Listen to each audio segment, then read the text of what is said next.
మన బోడ నాగేష్, మన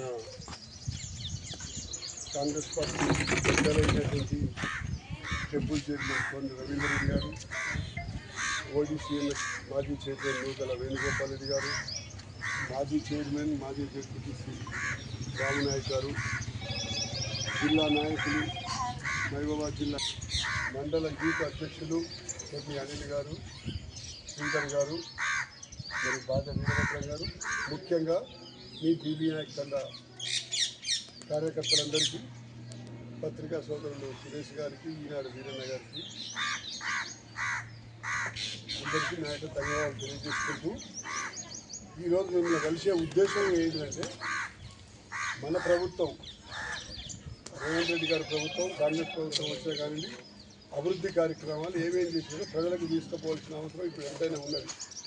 ఎందుకంటే గత ప్రాంతీయ పార్టీ అయినటువంటి బీఆర్ఎస్ ప్రభుత్వం గత 10 సంవత్సరాలు ఏమి చేయకున్నా కూడా ఏదో చేసినాం, ఏదో పోయింది, ఏదో చేసినాం అనే ఆరాటంతో సోషల్ మీడియాని వాళ్ళకు కొంత శాలరీస్ ఇచ్చి పబ్లిక్ని డైవర్ట్ చేసే ప్రయత్నం చేస్తారు.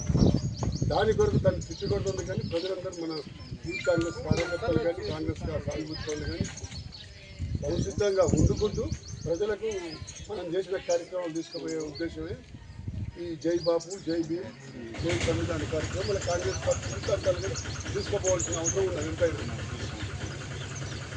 మన ప్రభుత్వం వచ్చి 15 నెలలు అవుతున్నా కూడా 15 నెలల్లో మహిళలందరికీ మహిళా సోదరులందరికీ ఉచిత బస్సు, ఓన్లీ ఆధార్ కార్డు పట్టుకుని ఉచిత బస్సు ఫస్ట్ 2 రోజులు కాకముందే ఆ కార్యక్రమం చేయడం జరిగింది. తర్వాత 200 యూనిట్ల లోపల ఎవరైనా అది ఓసీ లేదు, బీసీ లేదు, ఎవరికైనా అందరికీ అన్ని కులాల వారికి అన్ని వర్గాల వారికి ఆమోదంగా 200 యూనిట్ల వరకు ఫ్రీ కరెంట్, 500 రూపాయలకు గ్యాస్ కనెక్షన్, ఇలాంటి సంక్షేమ కార్యక్రమాలు అన్ని చేసుకుంటూ ఎక్కడా తగ్గకుండా రైతు రుణమాఫీ కూడా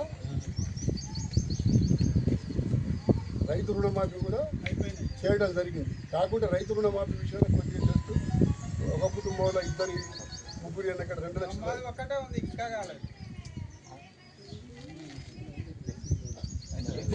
అది కూడా ఆగును సార్, సమస్య తర్వాత చెప్పింది మాట్లాడాక చెప్తుంది. ఒకే కుటుంబంలో 2-3 లోన్లు ఉన్న వాళ్ళకి వాళ్ళకి కొంత ఉన్నది, దానికి ఈ లోపల క్లారిటీ వస్తుంది.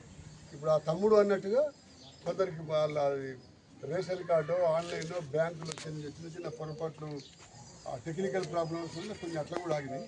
కానీ ఇది ఒక్కడే చెప్తారు, కానీ 70-80% లాభపడ్డది గత 10 సంవత్సరాల నుంచి చేసిన దాన్ని చెప్పకుండా దీన్నే రేజ్ చేయడం కాదు, దాన్ని రెక్టిఫై చేసుకోవాలి. కొందరు కావాలని ఏదో చేసుకుంటే అది తప్పు. 10 ఏళ్ళు వాడు ఏం చేయలేదు, 15 నెలల్లో ఇన్ని అభివృద్ధి కార్యక్రమాలు చేసుకుంటూ నిన్నటికి నిన్న సన్నబియ్యం అందరు తినాలి, ఉన్నవాళ్ళు తినాలి, లేని వాళ్ళు తినాలి, అందరం నువ్వు నేను తేడా లేకుండా. గతంలో దొడ్డు బియ్యం రీసైక్లింగ్ చేసుకుంటూ అన్ని కోళ్ళ పోరాలకు గొడవలు ఇదే సరిపోయింది. ఊరికి 2 కమిషన్లు, డీలర్ల కమిషన్ ఇదే సరిపోయింది. ఇప్పుడు అందరు తినాలని గతంలో మాజీ సీఎం గారు ఏమన్నారు, మన వరేస్తే ఉరి అన్నారు. లేదు, వరి కాదు, సన్న ఒడ్లు బండియాలి. పోయిన వర్షాకాలం మొత్తం అందరి రైతులకు ఎంకరేజ్ చేసి సన్న ఒడ్లు బండించి వాళ్ళ రేషన్ షాపులకు ఇస్తారు. మొన్నటి నుండి ప్రతి గ్రామంలో డీలర్లు సన్నబియ్యం ఇస్తారు. దాన్ని ఇటువంటివన్నీ అభివృద్ధి అయినాయి, కానీ అభివృద్ధి ఫలాలు తీసుకునే వాళ్ళు అవి తీసుకోవట్లేదు. జస్ట్ చిన్న చిన్న పొరపాటు చేసేదో దాన్ని గోరంతలు కొండంతలు చేయడం కాదు. గత 10 సంవత్సరాలు ఏం చేసిందో విషయం ఆలోచించుకోవాలి. కొందరు ఉన్నారు, కొందరు టీఆర్ఎస్ మిత్రులు ఏమనుకుంటారంటే ఏదో అయింది ఏదో పోయిందని కాదు, వాస్తవంగా జరిగేది ఇది. ఇప్పుడు నిన్నటికి నిన్న వాడికి 3 రోజుల నుండి ఏ గ్రామంలో చూడండి, ఏ డీలర్ షాప్లో పోయి చెక్ చేయండి, సన్న బియ్యమా దొడ్డు బియ్యమా చూడండి. ఒకవేళ వాళ్ళు ఎవరైనా కావాలని పొరపాటు చెప్తే మీరు తీసుకోవద్దు, దొడ్డు బియ్యం 80% తీసుకోవద్దు, సన్న బియ్యం ఇస్తారు. ఈ కార్యక్రమాల ఉద్దేశం రిజర్వేషన్ ఎవరు ఇందిరాగాంధీ గారు కానీ రిజర్వేషన్లు కానీ వాళ్ళ మన ఎస్సీ ఎస్టీలు అభివృద్ధి కావాలనే ఆలోచన రిజర్వేషన్ తెచ్చిందే కాంగ్రెస్, అభివృద్ధి అయిందే కాంగ్రెస్ వల్ల, రోడ్లు అయినాయి అంటే కాంగ్రెస్ వల్ల, ఎస్సీ ఎస్టీని తీసుకొచ్చి ఇంత సప్లాలు తీసుకొచ్చిందే కాంగ్రెస్. ఇప్పుడు జాబులు ఇంతకుముందు వాళ్ళు అందరూ ఉద్యోగాలు లేక ఊర్లలో గొడవలు అయ్యి బెల్ట్ షాపులకు అలవాటు పడి యూత్ ఎంతోమంది 25, 26 ఏళ్ళ వాళ్ళు అమ్మాయిలు వితంతువులైన దాఖలాలు ఉన్నాయి. ఇప్పుడు అదే అట్లా కావద్దని మన టీచర్స్ని అలాట్మెంట్ టీచర్స్ రిక్రూట్మెంట్ చేసి కొన్ని జాబ్స్ అయితే మొత్తం 35,000 జాబ్స్ అయితే ఇప్పుడు టీచర్లు ఒక టీచర్ ఉన్న కాడ ఇద్దరు టీచర్లు ఉన్న కాడ గవర్నమెంట్ స్కూళ్ళు మూతపడే పరిస్థితికి వచ్చిందని అట్లా మూతపడకూడదు, అందరం పేదవాళ్ళు అందరూ చదువుకోవాలి అనే ఆలోచనతో రేవంత్ రెడ్డి గారు 35,000 రిక్రూట్మెంట్ చేయడం జరిగింది. ఇప్పుడు స్కూల్ కూడా జరుగుతున్నాయి. సాక్షాత్తు ఇదంతెందుకు అయ్యగారిపల్లి దగ్గర ఇంటిగ్రేటెడ్ స్కూల్ ఇప్పుడు 200 కోట్లతోటి మన ప్రియతమ నాయకుడు డాక్టర్ రామచంద్ర నాయక్ గారు నా మార్కు కనపడాలి, నేను ఏదో ఒకటి సాధించాలి, అతను చదువుకున్నవాడు ఎంఎస్ సర్జన్, డెవలప్మెంట్ చేయాలి, ప్రజలకు ఏదైతే అవసరం ఉందో అది చేయాలనే ఉద్దేశంతో ఇంటిగ్రేటెడ్ స్కూల్ శాంక్షన్ చేసి శంకుస్థాపన కూడా చేయడం జరిగింది. అది మన నియోజకవర్గానికే ఒక తలమానికం లెక్క. నియోజకవర్గంలో అది అందరి పిల్లలు ఇక ఇంకా 2 సంవత్సరాలు పోతే ఇంటిగ్రేటెడ్ స్కూల్ అన్నీ కనుక ఓపెనింగ్ అయితే 2 సంవత్సరాలు ప్రైవేట్ స్కూళ్ళు తెల్లమల్లాడేటువంటి కాలేజీలన్నీ మూతపడే పరిస్థితులు వస్తాయి. అందరి పిల్లలు సమానంగా చదువుకునే అవకాశాలు ఉంటాయి. అంతే తప్ప చిన్నదాన్ని గోరంతని కొండంతలు చేసుడు కాదు.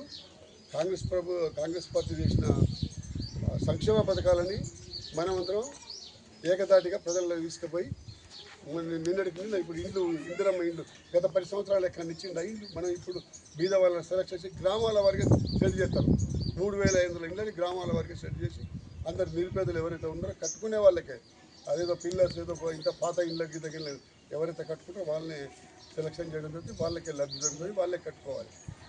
ఆ విధంగా అన్ని కార్యక్రమాలు తీసుకుపోతుంటే ఏదో చిన్న పొరపాటు పట్టుకుని కొందరు చేస్తారు కానీ అది తప్పు. అలాంటి ఉద్దేశాలు పెట్టుకోకూడదు. Okay, thank you.